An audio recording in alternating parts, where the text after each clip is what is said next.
Welcome back, Shark Kings. Today we are reviewing a short game that just came out called Deliver at All Costs. We'll be looking at 3 categories. What makes the game unique, is the story worth finishing, and the runtime. Will this game waste your time?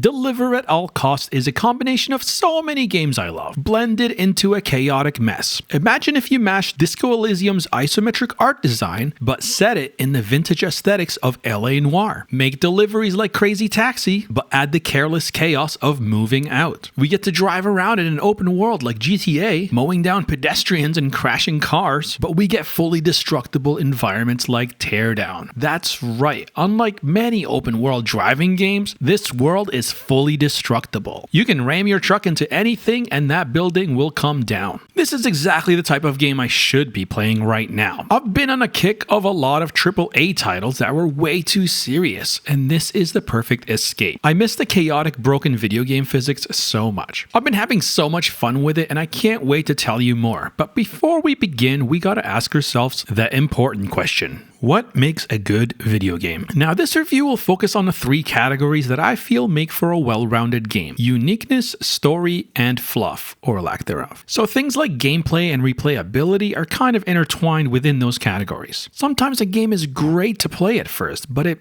overstays its welcome. So let's back up. What makes a good video game for you? Does it have to be visually impressive and have the best graphics? Or does it need to tell a gripping story and be super cinematic? Many AAA games aim for those exact benchmarks, and they often fall short of the one important factor that makes us actually want to play the game: fun. Games are meant to be fun. Deliver at All Costs isn't a AAA blockbuster. It doesn't have cutting-edge graphics or a deep morality system or an insane skill tree that takes hundreds of hours to level up. But what it does have is variety, replayability, and the kind of absurd physics that remind you why video games don't need to take themselves so seriously all the time. To me and many others, gameplay is king. It is much more important than graphics or story. If you're not having fun, you put the game down and move on. I don't care how big the budget is or how much full of content it is. If it's not fun, I'd rather be doing something else than playing this chore simulator that's pretending to be a fantasy video game. Remember when games just used to be fun? There's an element here that reminds me of the good old days of gaming. Now, just to be clear, I did receive a review key for this one, but I wasn't paid or sponsored in any way. I've been playing it since I got it and have barely put it down. Deliver at All Costs is a game that knows exactly what it is. It's kind of perfect for this channel. If you're into shorter games with a ton of replayability, creative chaos, destruction physics, and unexpected tangent,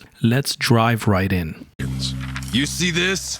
I went in on this. What makes the game unique? Well, from looking at this clip, you'd think we'd finally have that Archer video game we wanted. Now, I did mention quite a few of my favorite games that Deliver at All Costs reminds me of, so what makes this one so unique is how it combines so many things we're familiar with and blends it into one package. The fun part is obviously driving around the town, crashing into things, and seeing what kind of chaos you can cause. The game starts with delivering things from A to B, similar to Crazy Taxi, but the core loop is constantly evolving. Just when you start getting bored of crashing your car and delivering in the open world, it throws you for a loop. Now keep in mind, the destruction is just there. You don't get any points for it, you just do it just cause. Kinda like just cause. Now, if wanton destruction starts to get stale for you, the game keeps it fresh by changing it up a bit. One side mission, you're racing down a volcanic mountain versus a guy in a parachute. Next, you're controlling little RC cars and jumping off of ramps to land them in chimneys. And you'd think having a small car would add an element of danger because you're so much smaller than regular cars, but nope, these babies are near indestructible. They can actually flip full-sized vehicles by blowing their tires. My favorite twists are missions that mess with the physics. A bunch of balloons tied to your truck makes every tiny bump a ramp, and every ramp a yeet machine. You'll be flying all over the city like a Looney Tunes character. It's not just chaos for chaos' sake, it is structured chaos. And that's where the sweet spot is. You don't gotta worry about your wontons getting stale. The world is not that big, but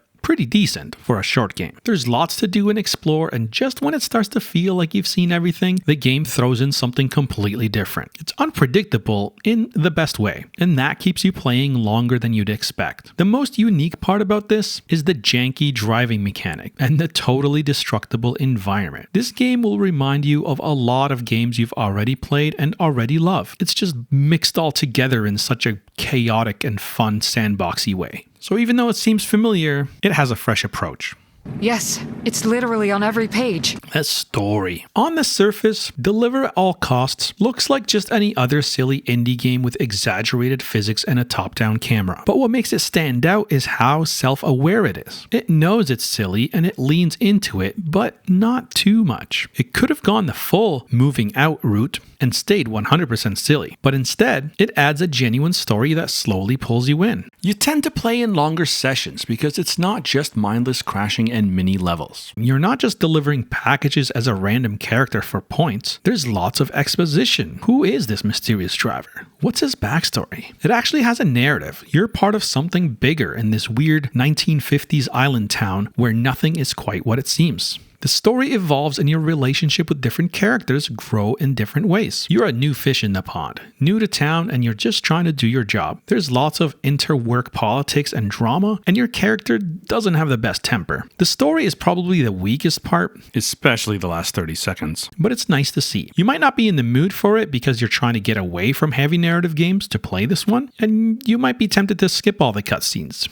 because you just want to get to the action, and I wouldn't blame you. But I can't fault the game for trying. It at least tries to tell a narrative, and that's what hooks me to continue playing it. Personally, I think stories and open world games don't belong together. Every game that tries, there's this dissonance, this creative disconnect between the character you see in the cutscenes and the madman that you control in the open world. Oftentimes you are mass murdering and going on a rampage and the cutscene starts and you're supposed to be this charming protagonist. Nathan Drake, Lara Croft. The game hints at that dissonance, which was refreshing to see. As you're about to do something very illegal, the narrative flashbacks drop some breadcrumbs that there might be consequences to what you're doing. I don't want to get into it too much, but I just wanted to bring up how different the character you control is compared to the one shown in the cutscenes. I just want some acknowledgement that my character is on a crime spree for once. I will give the game credit for trying to piece the two together, even if it is sloppy. Your character is not likable as much as he tries to be. He's often rude and short-tempered, even if his intentions are well-meaning. So when in the game world he's crashing and cussing up a storm, it actually makes sense. If he was your average nice guy, goody two-shoes, you'd have to drive really carefully and act the part to not feel the disconnection. You're a jerk.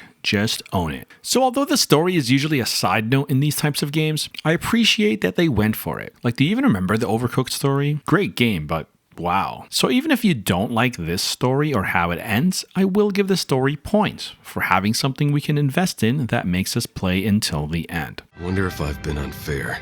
Trying to make him see. Hello? Maybe emptying his locker? I don't know. Finally, we get to the fluff. Let's talk about runtime, my favorite category. Is this game a time waster? Now, I mentioned earlier how this is an open world short game, which kind of sounds like a paradox, and it kind of is. It's a relatively short game for an open world game, but it gives you an open world sandbox to explore at your own leisure. If you take your time and try to get every trophy and collectible, it will suffer from the open world grindfest. Some will see this as a time waster, and some will see it as getting their money's worth. But what I will say is that the map in the game is very friendly. It shows you where most things are, and you can even unlock something later that can show you exactly where everything is. So as much as I hate driving aimlessly for collectibles, I will give this game some props for making the grind a bit more forgiving. Now, although the side missions and collectibles are drawn on the map, making your platinum job a bit easier, if you actually take a look at the trophies, you'll realize it's not the case. Many of the trophies are mission focused. Like, there's different trophies for the exact same mission. For example, you got melons in the trunk, spill only a few, get a trophy.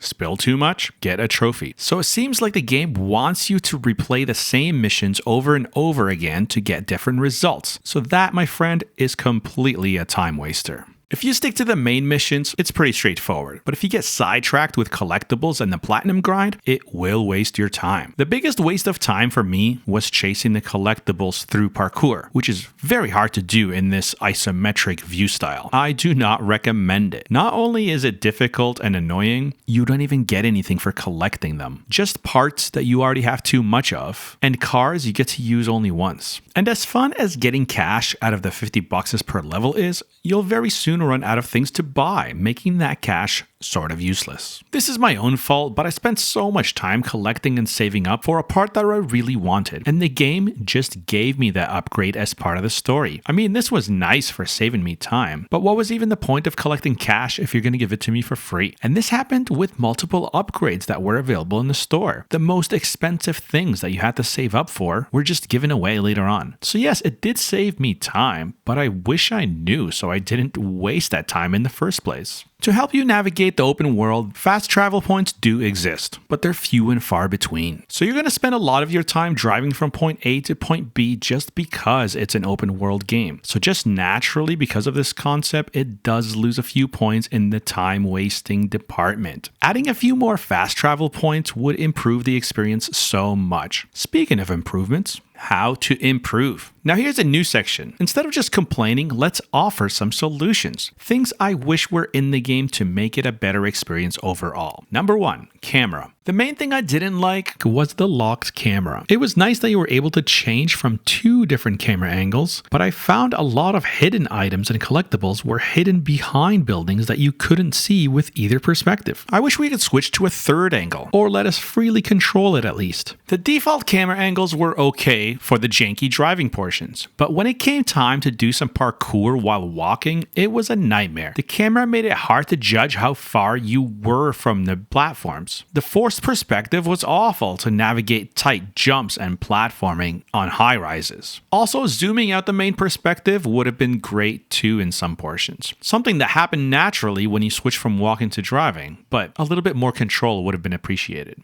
Number 2, destruction. Now, as much as I love the destruction in this game, it really had no purpose. They could have easily added a reason to be destructive in the open world. Give us points. Give us that just cause style of destruction mayhem, where after you destroy something, it has meaning. It changes the next time you visit it. Same with some Far Cry games. The flags, colors, and NPCs change, but you don't have to do that here. At least keep the houses in rubble longer, but give us an option to reset it later. Or at the very least, let us destroy our place of work and have that destruction come with consequences in the story. Just give a reason for the destruction. Number 3, upgrades. There were a few levels where we attached a wench, and it was the highlight of that hour. But the problem is, outside of those main missions, that wench basically didn't exist. You couldn't use it to attach it to cars, even though the game just showed you how fun it would be to do exactly that 5 minutes ago. Speaking of Just Cause, that's a game that did it right. Just let us play around with the physics of the game by attaching things to things. People would have loved this game so much more if we had that freedom. These abilities felt so neutered, especially considering that some of these abilities we had to get blueprints for, parts for, and then had to buy and install, taking hours to put together. And then we only get to use them like once or twice in the whole game. Seems like such a waste of potential. And also, bring back those balloons and tiny cars while we're at it. It would be fun to just enable that whenever you want it in the open world. A verdict. So, is this game worth buying right now? Well, technically, it's currently free on Epic Games, so get to downloading if you have that already. In the grand scheme of things, this game is probably like a 7.5, but for me personally, I'd give it much higher than that. I don't want games to be long and full of fluff and padding. I like it when games respect my time. I don't care that much about graphics, and I care more about the fun of the core gameplay loop more than anything else. So coming from the perspective of this channel, with the focus on short games that do something different and unique, I'd give it a solid 8. The core concept of the game is fun, and the destructible environment is the star of the show here. I don't know why, but when I think of current gen games, I think of completely destructible environments. Teardown, the finals, this game, it really needs to start happening more often. The one pet peeve of vintage games was, and still is, invisible walls. Games have gotten better at keeping you out of spaces, but if you have a 2-ton truck and a wall made of wood, it shouldn't stand a chance. Anyways, I hope you enjoyed this video review. This is the first short game that was sent to this channel, so hey, we're making it in this world. Am I official YouTuber now? If you don't have Epic Games to get it for free, you can use my link below to get yourself your own copy. I know it's not a PS Plus game, but it was a game I was excited to play. Until next time, be a friend, and I'll see you again.